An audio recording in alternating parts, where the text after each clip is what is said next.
Hey, what's going on, everybody? This is Tyrone back with Tech Life, and it is official.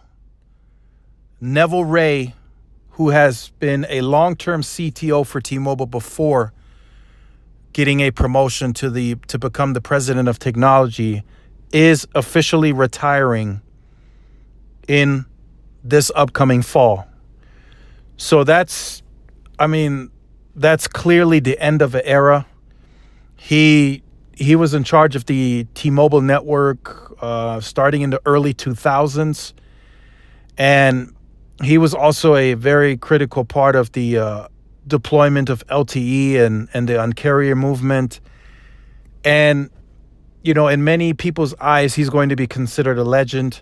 He had very little to work with in terms of getting the T-Mobile network off the ground. He had no low band, as I've, over the years told you guys, and I've shown you, certain pictures of those numbers that they literally had no low band to get off the ground. They had to build that network on a dense PCS grid. That was the only way T-Mobile could provide any type of coverage.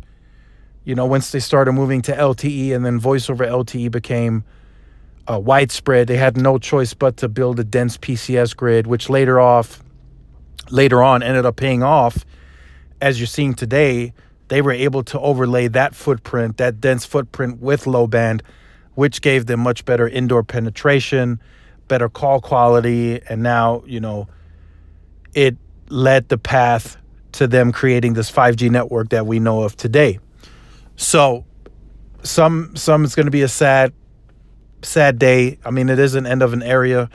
This guy has been with T-Mobile for 23 years total, and he's been at the forefront of launching all of the newer technologies that T-Mobile launched during LTE and now 5G. And Ulf Edvaldsen is going to take over. I hope I said that right. He's been with Ericsson for many years, and he's now going to take over that position. And during this transition, I believe very strongly, I've been told internally, Neville has been relatively very quiet for the past few years. He hasn't been really involved in bigger projects. He's really just been the face of the network, and Ulf has been in the background sort of strategizing and putting together the network the way that we know it today.